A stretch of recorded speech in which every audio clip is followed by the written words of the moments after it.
last. This is The Long Game, where PR meets relationship marketing. Real talk, real leaders, and real results. We're cutting through the noise to show how credibility, connection, and consistency builds brands that endure. So whether you're an overwhelmed digital marketer, a business owner trying to stand out, or a thought leader ready to just level up, welcome to The Long Game. Because building something that lasts takes heart. So let's welcome your host, Jeremy Knopf and Jessica Suter. Let's go. All right, hello, and happy Tuesday. It's Long Game Day, and today we're diving into the world of ads. Meta ads, to be more specific. So whether you're already running Meta ads and already know that it's changed quite a bit in this past year already, or you're thinking about running some new ads, you are in for a treat because we have a special guest with us here today, the one and only Tony Christensen of Tony Does Ads. We've been friends for a long time. This man knows his stuff. So Jeremy and I are ready to dive in to the worlds of ads as we welcome Tony to the stage. How's it going, Tony? Hello, it's going good. Excited to be here and dive in on all the whirlwind of changes Meta's had this year. It's definitely become a bit of a quagmire lately. Yeah, definitely. We get to speak your favorite topic, ads. Tony does ads. Tony talks all about ads and constantly getting his brain picked. So we're just going to do some more of that today and add some value to the community here. If you have a question, feel free to drop it in the comments, but we're going to hit the ground running because there's a lot of content to cover as it relates to ads. So Tony, I'm going to give you a hard one right out of the gate. So if you had to summarize the state of Meta ads in one sentence for 2026, with all the changes that they've done with AI and everything else, what would you say? Yeah, I think it's a good strong question to start us off here. I think it's a combination of a ton of change, AI, and huge creative kind of needs, I would say. So yeah, just a big, evolving, chaotic platform at the moment. Yeah. That it is. Tony, I'm going to throw something at you real quick while you're here. There's a big problem kind of related to ads, not directly, but it's a problem I've seen a lot of people face, whether it's people doing their own ads or people working with an agency.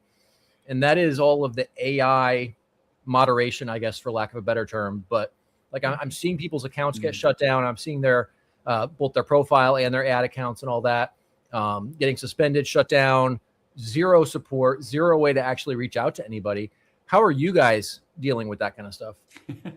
You're going to love this answer because it's coming from a rep. We had a high spending client ad account go down, and you think we would, as a Meta ad agency and partner, we would get support right away. But no, we're kind of in the same ballpark of like, let's just raise a bunch of tickets. I'm reading the comments. I should not be paying attention to these. These are great. But basically what we got out of it, we kept reaching out to a rep and escalating it to the contacts that we have at Meta. Yeah, you're right. They're really leaning way more into AI moderation. There's all sorts of things wrongfully getting flagged now, which is a big pain when they even shouldn't be. This case, I think the specific case, it was like a client's updated their card, but I think they were in Canada or something. So they like flagged it. It was like, this doesn't seem right, and like flagged it because of their location. The terrible advice I got, but this is like literally the state of where ads are right now with Meta, is the rep basically said, keep submitting a ticket every day until your problem gets solved. So as terrible as it is, this is legit coming from Meta's reps, is yes, there are so many siloed processes where, yeah, you make a ticket, it goes to a team, that team doesn't figure it out, they escalate it, they send it to someone else, they send it to someone else. It might take 2-3 days until you hear back, and then it's a copy paste terrible response that makes no sense. This stuff does happen even for me. More recently, I had someone, I would think I'm the 5th person I got a hold of on the phone. They said, oh, you're still in the learning phase. That's why your ad account isn't spending money. And I was like, we were spending $5,000 yesterday on ads. Today we spent $0. You mean to tell me like the ads are learning, which is why we're not there? And they just had no clue. So it's terrible, but like the best advice I would say is literally make a new ticket every day until you get the answer that you want, until you get that ad account back up, if you can get that back up. yeah, I'm the bearer of bad news here. It's just like the state of Meta right now. And it's sad, honestly. Well, yeah. but you have that privilege because we're Meta Ads partners as well, right? So I think you kind of answered a question though. Go to someone that knows their stuff, like you, or somebody that does have access to be able to talk to a rep to get that advice, because it changes all the time, and knowing what's going to move the needle to get you faster to your end result, which is running successful ads, right? So with all these changes and what Jeremy had mentioned with AI, and I know Meta's doubled down on AI integration with, changing your photos into videos and generating copy for you and all the things. I'm not sure that I necessarily am ready to go down that path yet, because I feel like they still have some work to do. But we did ask our Social Media Week Lima community, what best advice, like, what do you think is the most impactful when it comes to building a successful ad? Is it the creative? Is it the copy? Is it the targeting? Like, what goes into that from your expert opinion from the brands that you've worked with? I know small when you worked with us to you're working with large companies that can spend 5,000 plus a day, on Yeah, we're working with like some really big, sophisticated brands, places that are like, in retail, and they're doing all sorts of different plays, spending a lot of money in different countries and all sorts of stuff. And I often get on calls, we do audits and talk with people all the time, and they're like, what structure should we roll out? How do we do, the creative testing and things like that? And I'm like, if you put all of this, and to answer your question, I would say creative is really the main thing now that Meta is pushing the most, and that they're wanting the most, with a lot of the AI changes that we can maybe talk about. But yeah, most of these brands I talk to, I'm like, if all of these questions and the efforts that you're giving me on like, how would you run this? How much would you spend per each ad? What would you do to kill things? I'm like, if you put all that energy into just making creative for your personas and getting into varieties of creative, which we can get into, that's going to give you like that 80-20. That's going to give you your biggest impact in the ad account versus like the structure of how you build it. That's like Facebook's getting really, really good at figuring it out for you, even if you build it wrong. There's still obviously best practices we can talk about, but usually it's like put all of your effort or most of your effort into creative volume, creative variety for your specific personas. And that'll give you like the results that you're wanting way more than like worried about how you set it up in Meta Ads Manager. Yeah. Because you have to stop the scroll, right? Like, so even if you're targeting the right person, but it's not appealing to stop the scroll, then what's the point? So what are some of the creative like advice that you would give? Yeah. The fun part too with us, like over the years growing the agency, is we're working with the bigger brands, and a lot of the bigger brands want the really polished, clean logos on everything. And like, I try to inch them away from that. And that's kind of the advice I would give. There's a lot of variety, which I tell the people, creative variety really wins these days. With variety, I mean, different polish levels are still good, but just know the more logos you put on stuff, the more brand polish it has. Facebook really does treat it almost like a bottom of funnel ad now. Even though you're running it as a broad ad to a huge audience, that's kind of the best practice now, is you usually keep your targeting open pretty wide now.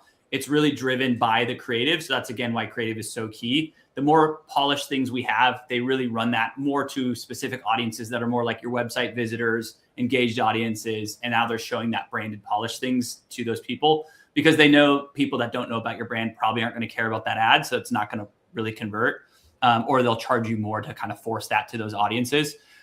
So really it's like all about getting creative variety. So with that, we kind of have a creative matrix that we developed, and it's really like, think about all the different ad types. So like a carousel, an image, I call it short videos. So like 15 seconds or less of a video, longer videos over 15 seconds. And then think about polish levels. Do way less of like the really high polished branded feeling stuff. I know brands hate me for this, but I like, trust me on this. Do more of like, this feels like a real Instagram post that my friend posted. And that's like my quote I always say is, you rarely see a viral video that's like has a logo and is shot in a studio. They're way more someone pulling out their phone really quickly, zooming in on their dog or doing whatever. That's kind of the feel. And we call them chameleon ads. So how do we mix kind of like these direct response principles in ads but make them feel like an organic ad? And that's like really what I would say, like the more you do that towards and focus on that, the better kind of your whole system will be. So lean a bit more away from the branded stuff. It's still nice to have in the ad account, but like 10% of all the ads you make, I would do that branded feel, because that's going to be really bottom of funnel, and it's not going to be as great as those top of funnel kind of efforts you can do. Yeah. As far as that branded kind of polished look, is that an algorithmic thing, or is there like a moderator, for lack of a better term, kind of going through and looking at it and seeing kind of what that content looks like and then downgrading it or something like that? Yeah, so Facebook's super sophisticated now, and you can kind of thank or blame TikTok with some of this. They really do look at, the signals now like TikTok does. They've kind of redone a lot of their platforms. So sort of the bigger changes that have happened is groups, communities, pages, all that are sort of going away from Facebook. So a lot of like that interest targeting you used to be able to do with pages that people liked, that's kind of going away. Now they're really looking at what does the ad look like? So if it's me, I saw Kelly, I think. Kelly, yeah. Say something about mustaches. For me, if I do a photo of me like doing this and I'm running it on Facebook, they have the metadata. They're going to be like white male, mid-30s, mustache. It looks like an office holding a peace sign. They're going to have all that context. So really when it comes down to it, it's like, how do we give Facebook that context the best and kind of build ads to kind of match that? So sorry, I'm blanking on what your specific question was. No, you're answering it perfectly. So it sounds like it's coming more from user signals rather than anything else. Yeah, okay. So it's Facebook's looking, they still will look at like your website, your pixel data of like what your typical customer looks like, but they'll really scan that photo. They'll look at ad copy as well, but then they're also like the newer thing now is they're looking at like signals. So who's responding to this, like TikTok, like who's responding to that video? Are they watching it very long? How are they engaging? Those people that they'll kind of get that data on those people, they'll start targeting more people like that. So that's where like creative variety comes into play. When we have something that looks really branded, your engagement rates are going to be pretty low. Facebook's going to see things like logos. They're going to see it's like a studio shoot. They might have more text on it, or they might have like sale copy. They're going to know it's sort of a sale ad, which might approach engaged audience a bit better than like a new audience. And they'll see that with the signals pretty quickly. So then they'll kind of shift it that way and start targeting people that way. Generally, I would say we usually see a lot of like polished images doing more branded bottom of funnel type of placements or in Facebook. I run a very unique structure. It's like the modern day of running it. I don't really have like top of funnel, middle of funnel, bottom of funnel as like we used to do years ago. It's more now I'm doing like a bigger testing ad set campaign. So I'm doing concepts in a different ad set. And then I have a scaling basically campaign that has our scaling winners. That scaling winners might have some of those bottom of funnel ads, but I don't necessarily have bottom of funnel targeting like I used to do. It's just now driven by the creative. So if I need more bottom of funnel stuff, I might do more like sale offer static type stuff. If I want more top of funnel, I'll do more like UGC creative, more organic looking feeling images and videos. Yeah. That's what I was just going to say. It sounds like UGC is really winning. And honestly, I've seen some studies on this too, where people have done the same exact type of video, same exact copy in the video, but one was highly produced, right? And one was just shot natively from their phone. Actually, I think Andrea showed me this video. And they compared which one got the most engagement. This was just organic, right? Not even just backed by ads. And the one that got more views was the one that looked more organic. So I know, like, as you're talking about creatives, then also the copy comes into play. So I love what you're sharing about creatives and also bringing in some UGC content, user generated content, if you're not familiar with that term, into your creatives. But I've also heard you talk about ways of capturing the content for the ads too, that maybe some brands haven't thought about, by using their own audiences words back to them. Can you talk a little bit about that? So we do a lot of reverse engineering, and a lot of the beauty of AI now is I can pull and do this data very fast. I used to spend like days sifting through hundreds of reviews for brands and just reading and writing different personas and use cases and whatnot. I just build this week. Basically, I can just upload reviews and like in 5 minutes, get me all of the main angles, personas, and everything from that. So yeah, we really are nerdy now, and AI really enables us to move quite a bit faster there. To where, I ideally really like to get reviews. We work with a lot of e-commerce brands. So if we have thousands of reviews, we can basically download those, sift through them, use AI tools to kind of pull analytics from those, and we'll get pain points, benefits. We call them trigger moments. So maybe like someone moved to a new house, so now they want to buy new pots and pans, for example, is like a trigger moment. So we kind of extract a lot of this, and then we'll make, even things like word charts and word maps or whatever, the word word clouds, and see the common words that they use. And then instead of us guessing on the ad angles and stuff, we really just reverse engineer. So if we're seeing, 50% of the audience is buying it for this use case, and they're using it for this reason, or they had this trigger moment, we then start there and start making the ads there, instead of like, we just think it's this use case or this ad will do the best. So it's really just, kind of reverse engineering. Why are people saying they love the product? What made them buy? Let's make an ad now that's showing that, and then reflecting it back to those people and then new people as well, to kind of open up that funnel a bit more. Yeah, it's good stuff. I love that data-driven approach, man. I've seen far too many agencies just kind of go off vibes, and that shit does not work.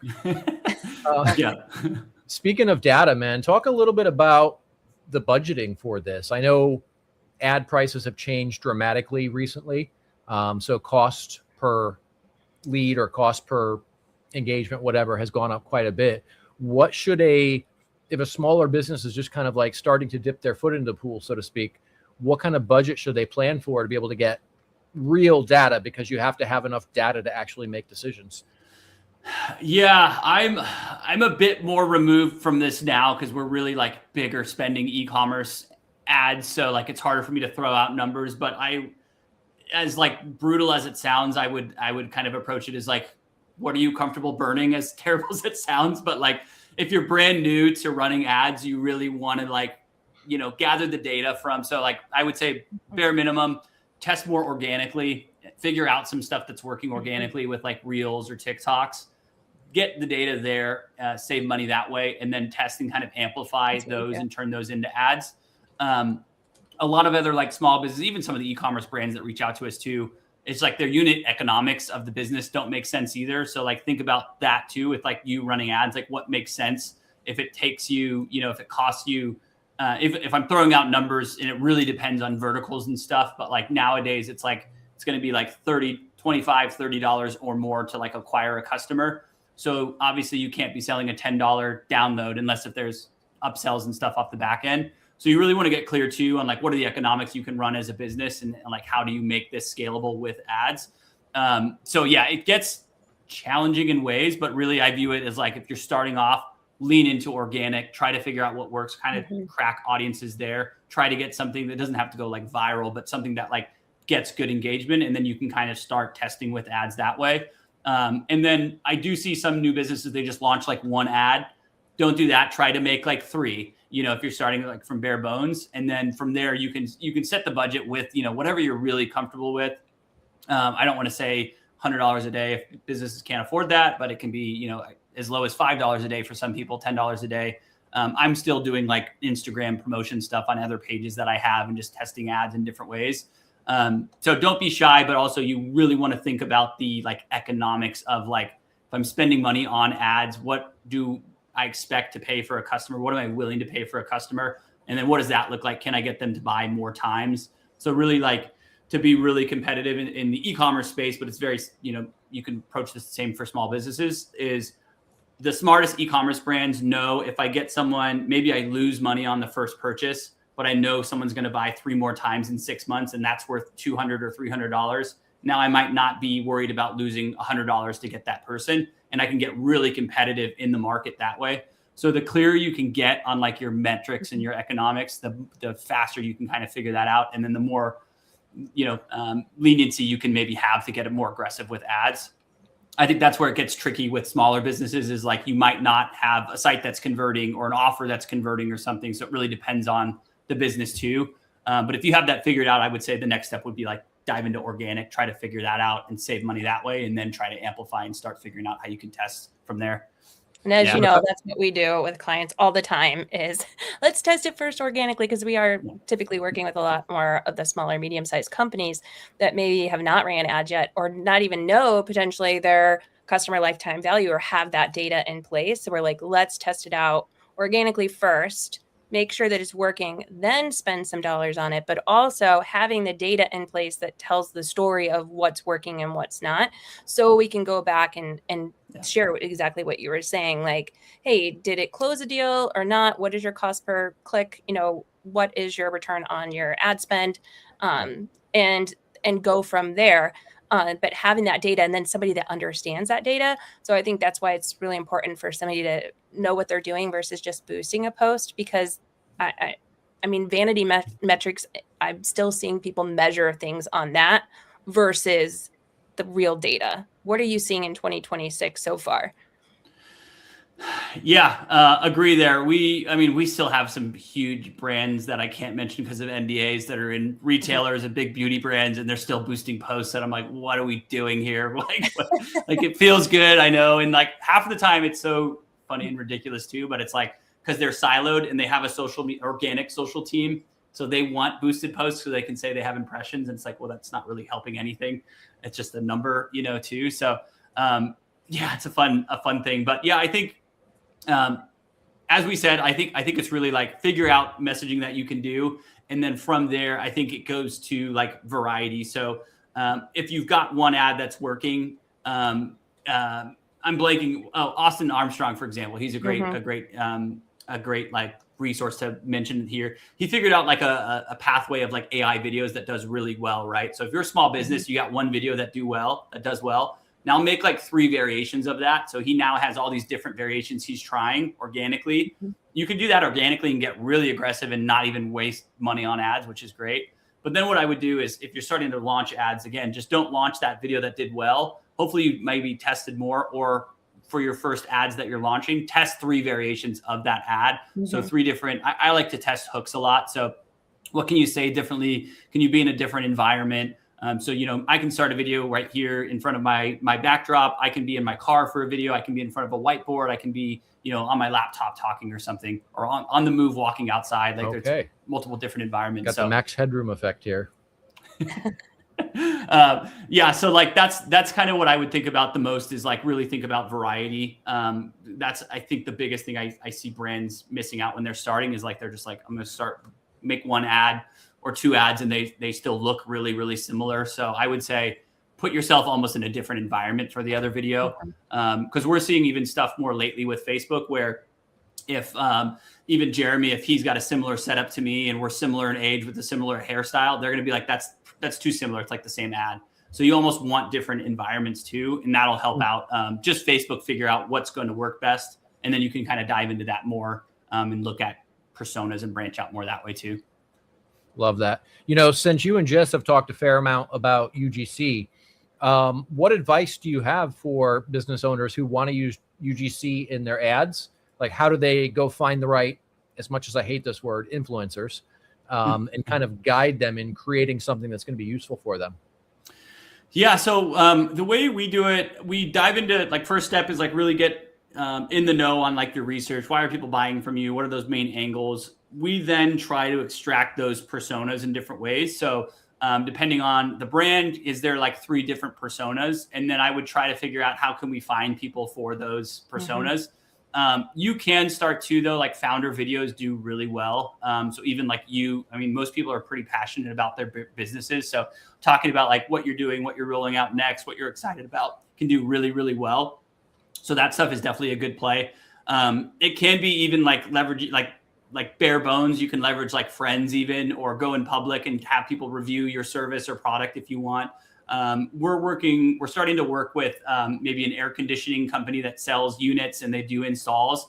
And we're looking at even using someone like that, where they might have their team go and do an install and have their team take out their iPhone and film stuff too. So I think there's a lot of stuff like that. And we've worked with other brands that do like outdoor builds and things in random ways. It's like, can you even leverage your team to help you out here?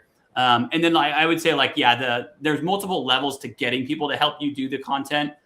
We do more of like creators, not like influencers as much, but it's more of like creators, or you can almost look at them as like actors, for lack of a better phrase.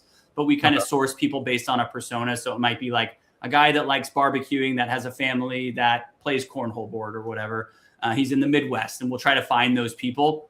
And then we'll negotiate kind of rates with them, send them the product and work with them. So you can do that too. And there's other ways as well. So like even some of our brands, they'll have like email sequences to their customers, and almost like getting testimonials and then seeing if you can edit those in different ways. That sometimes can be tricky, but it can be a good start too. Just we see typically if we can get a creator that kind of knows how to film and speak on camera, it kind of helps us get get past some of the, existing customer you might have that maybe is camera shy or doesn't know how to film or do audio as well.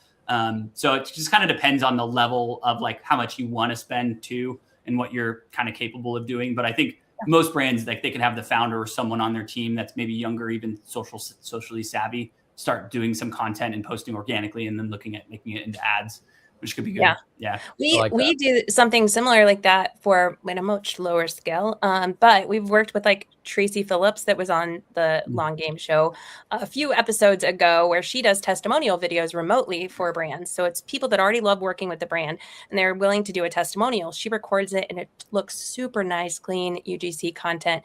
You would never know that she wasn't right there with them, but it doesn't look like overly produced where they look like camera shy and super nervous, but those videos have turned out great. And then we've also looked at people that already have like trusted built-in communities. So like we're working with an amputee personal trainer that works with exclusively amputees. So he's working with prosthetists and some other clinics that are already serving that community and just getting them to be the ambassadors because they already have this trusted built-in community. So we're like, hey, will you talk about this service and kind of building a collaboration of sorts. So now it's kind of good content for both sides and then tying that into the ads on both sides too. So like what you were saying with, having somebody outdoors or whatever and installing things and having people take photos, find something that's collaborative or complementary to your business and create that content can be great UGC as well, because you're tapping into a market of like-minded individuals and building collaborations along the way.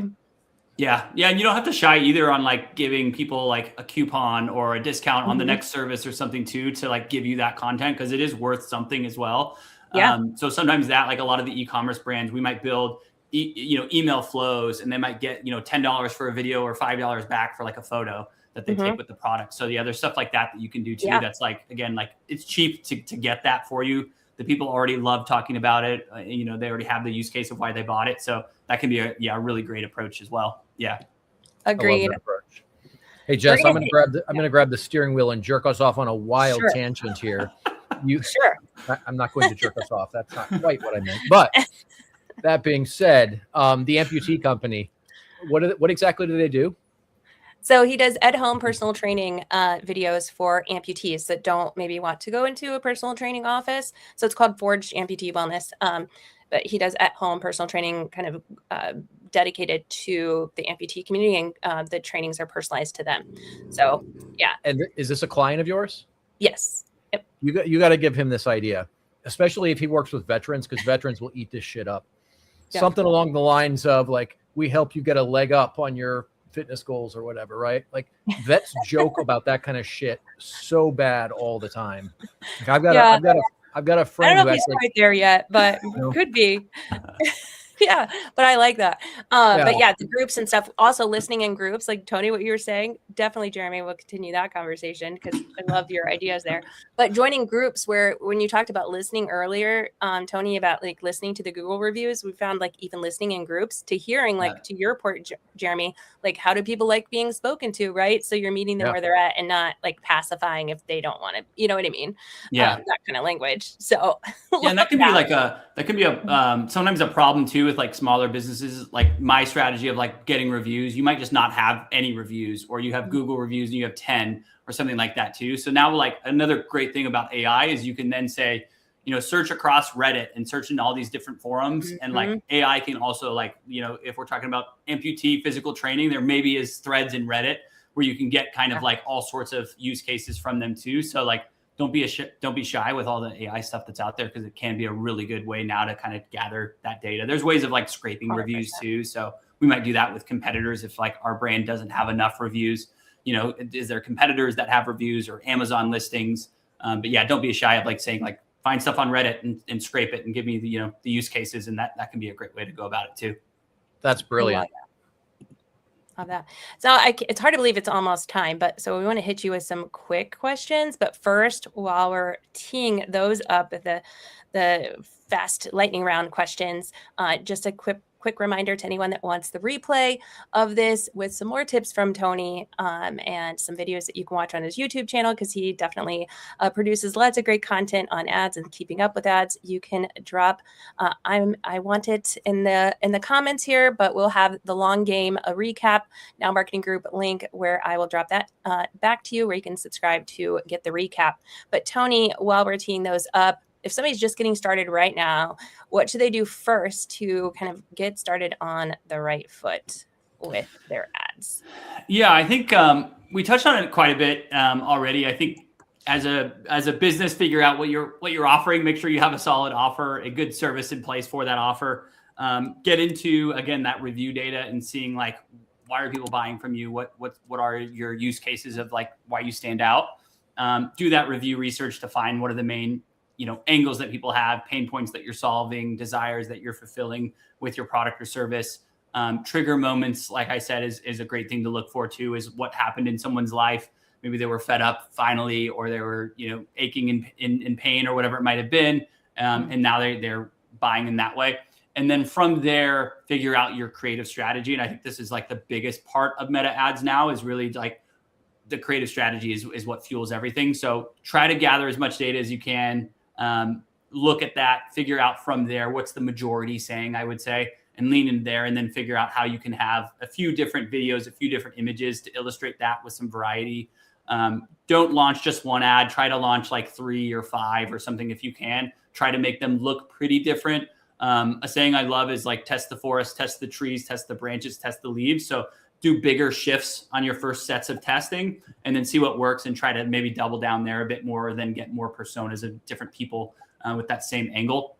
And that's what I would say is the biggest. And then it comes down to then when you launch the ads, trying to look at the data of what's performing and trying to decipher that. And that's a whole other podcast episode, live stream episode alone, just like looking at the data. Yeah. And seeing what you can do there. I love that, man. Hey, Tony, you've shared so much tremendous insight here, and you sparked a few ideas for me as well.